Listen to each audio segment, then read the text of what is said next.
Hello friends, मैं advocate Tanisha और legal sister. आज एक महिला मेरे पास आई। उसका हस्बैंड कहीं अफेयर चला रहा है और बेचारी बहुत रो रही थी और मुझसे बोल रही थी कि मैडम आप कुछ भी करो, बस मेरे पति को जेल भेज दो। मैं मजबूर थी क्योंकि मैं उसके पति को जेल नहीं भेज सकती। भेज देती, लेकिन जब अगर ये 2017 में जो अमेंडमेंट हुआ सेक्शन 497 ऑफ आईपीसी में, उससे पहले जेल भेज दिया जाता था। लेकिन अमेंडमेंट अब ये हो गया है कि अगर आपका लाइफ पार्टनर, आपकी वाइफ या फिर आपका हस्बैंड किसी से बाहर अफेयर चला रहा है तो आप उसे तलाक तो ले सकते हो, लेकिन आप उसकी कोई पुलिस कंप्लेंट नहीं कर सकते, आप उसको कोई जेल नहीं भेज सकते।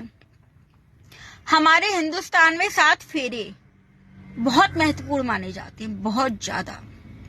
मतलब 7 फेरे मतलब सिर्फ 7 फेरे नहीं है। 7 फेरे का मतलब है 7 जन्मों का संबंध।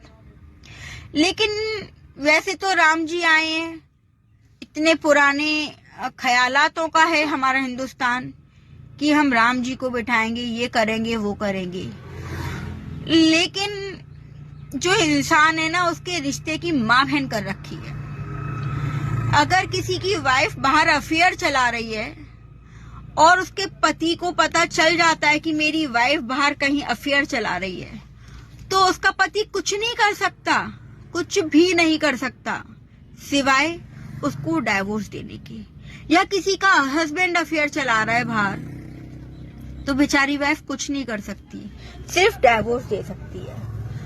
मतलब मियाँ बीबी का रिश्ता ही एक, मुझे आज तक ऐसा फील हुआ है, जो मैं अभी तक इतनी सोसाइटी में लोगों से मिलती हूँ, डेली नए नए क्लाइंट से मिलती हूँ, तो मेरे को जो फील हुआ है अभी तक, बचपन में तो माँ बाप, लेकिन जब आप बड़े हो जाते हैं तो माँ बाप भी नहीं, एक हस्बैंड वाइफ ही एक दूसरे के काम आते हैं।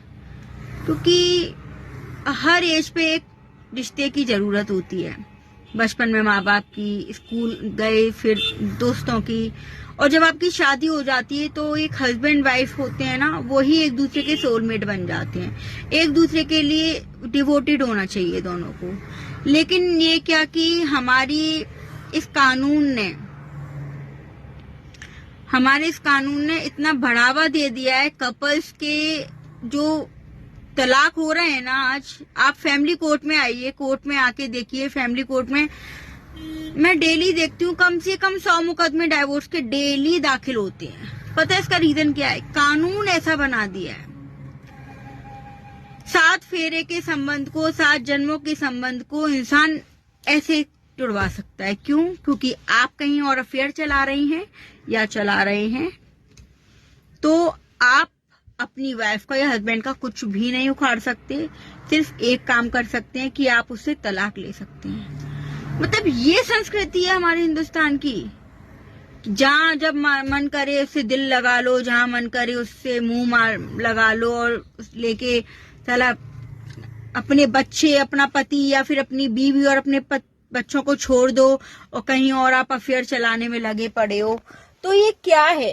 किस किस को लगता है इस कानून को बदलना चाहिए? मतलब इस कानून ने ना, पहले शायद मर्डर के, रेप के ऐसे केसेस ज्यादा आते थे, लेकिन अब आप कोर्ट में आके देखिए, फैमिली मैटर्स इतने ज्यादा बढ़ गए हैं, इतने ज्यादा बढ़ गए हैं। इसका रीजन है सिर्फ यही कि कानून सेक्शन 497 ऑफ आईपीसी को चेंज करके उसमें यही प्रावधान कर दिया गया है कि अगर आप कहीं और अफेयर चला रहे हो शादी के बाद, तो भाड़ में जाए आपके बच्चे, भाड़ में जाए अपनी पत्नी, या पति अफेयर चला रहा है तो पति। तो सिर्फ आप, अपोजिट पार्टी एक ही काम कर सकती है कि वो तलाक ले सकती है। इतना फालतू समझ रखा है ना। आपकी पार्टनर की एक फीलिंग जो दूसरे व्यक्ति से जाके जुड़ गई, उस फीलिंग के चक्कर में उस फैमिली, उस पार्टनर के माँ बाप, अपोजिट पार्टी के पार्टनर के माँ बाप, वो बच्चे भी होंगे उनके पहले से, उन सबका फ्यूचर बर्बाद है। मतलब कितना गंदा कानून है। तो किस किस को लगता है ये कानून में फिर से बदलाव होने चाहिए? और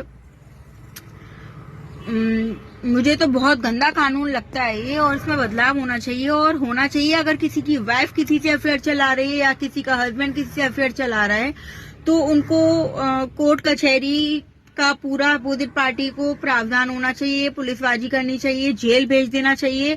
आप किसी की फीलिंग्स के साथ नहीं खेल सकते।